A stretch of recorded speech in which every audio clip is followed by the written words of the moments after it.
Assalamualaikum warahmatullahi wabarakatuh. Semangat pagi. Saya Nahdawati SSI MPD, guru mata pelajaran IPA di UPTD SLB PKLK Negeri Bonde-Bonde, Sulawesi Barat. Kali ini saya akan bercerita praktik baik tentang gerakan hidup sehat dan mandiri untuk peserta didik kategori tunagrahita, penderita hambatan intelektual dan Down syndrome.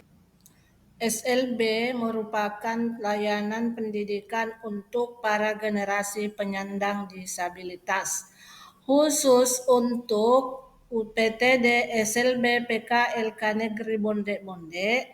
70% peserta didiknya ada dalam kategori tunagrahita dengan mayoritas pada SMA dan SMP. Oleh sebab itu, program sekolah memfokuskan pada pengembangan dimensi profil lulusan kesehatan dan kemandirian pada peserta didik tunagrahita. Sejalan dengan itu, sesuai yang tertuang dalam elemen capaian pembelajaran untuk tunagrahita, ada 3 pokok bahasan yang diperhatikan untuk kemandirian dan kesehatan, yaitu merawat diri, mengurus diri, dan tentu ada banyak tantangan dalam proses gerakan hidup sehat dan mandiri di UPTD SLB PKLK Negeri Bonde-Bonde. Hambatan tersebut tentunya ada yang bersifat internal, ada pula yang bersifat eksternal. Seperti dapat dilihat pada penjelasan berikut, yang pertama, referensi yang sangat terbatas karena sekolah belum memiliki KSP sesuai dengan karakteristik sehingga sangat susah untuk jadikan panduan dalam penyusunan perangkat ajar. Berikutnya, selain referensi yang terbatas, ada budaya yang sering mengatakan begitu memang. Artinya tanda kutip dalam mengajar anak disabilitas seperti itulah adanya, tidak terlalu mementingkan inovasi dan pengembangan. Selanjutnya, realita pembelajaran di SLB Bonde-Bonde itu hanya 4 hari dalam sepekan karena berbagai keterbatasan, kondisi ekonomi, peserta didik ada ketika dijemput, dan memang orang tua mengkhawatirkan anaknya untuk berangkat sendiri ke sekolah karena kondisi sebagai penyandang tunagrahita. Selanjutnya, kondisi fisik peserta didik yang sangat menantang, butuh keikhlasan, butuh dedikasi yang tinggi untuk mendampingi mereka karena tanda kutip kondisi fisik mereka yang kurang prima, kurang bersih, dan lain-lain sebagainya menyebabkan butuh keikhlasan untuk mendampingi mereka dalam proses pembelajaran. Dan yang paling penting ada istilah jama-jamam buku, bahwa apapun yang kita berikan kepada mereka sebagai penyandang tunagrahita tidak akan mampu mengubah kondisi dan keberadaan mereka sehari-hari. Langkah awal yang dilakukan adalah menelaah KSP yang tersedia, yang pada akhirnya diputuskan untuk melakukan revisi KSP menyelesaikan kondisi peserta didik.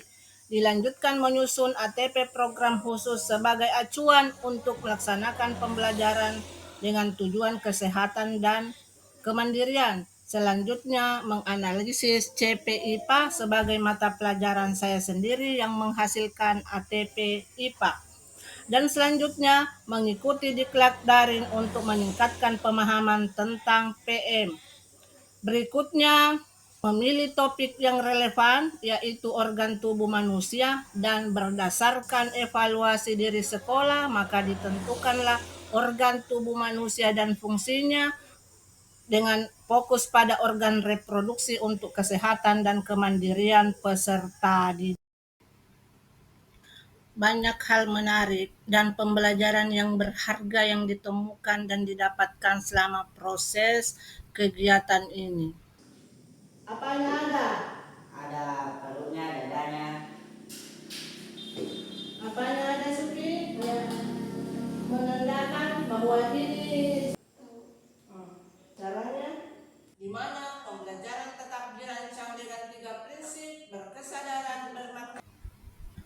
Antara lain yang kami bisa sampaikan, yang pertama adalah di mana ada kemauan di situ ada jalan, bahwa ketika guru ingin berbuat pasti mampu. Yang kedua, tak kenal maka tak sayang, bahwa ketika kita mengenal sesuatu, maka kita akan mampu untuk melaksanakan itu. Dan yang berikut, harapan orang tua sangatlah.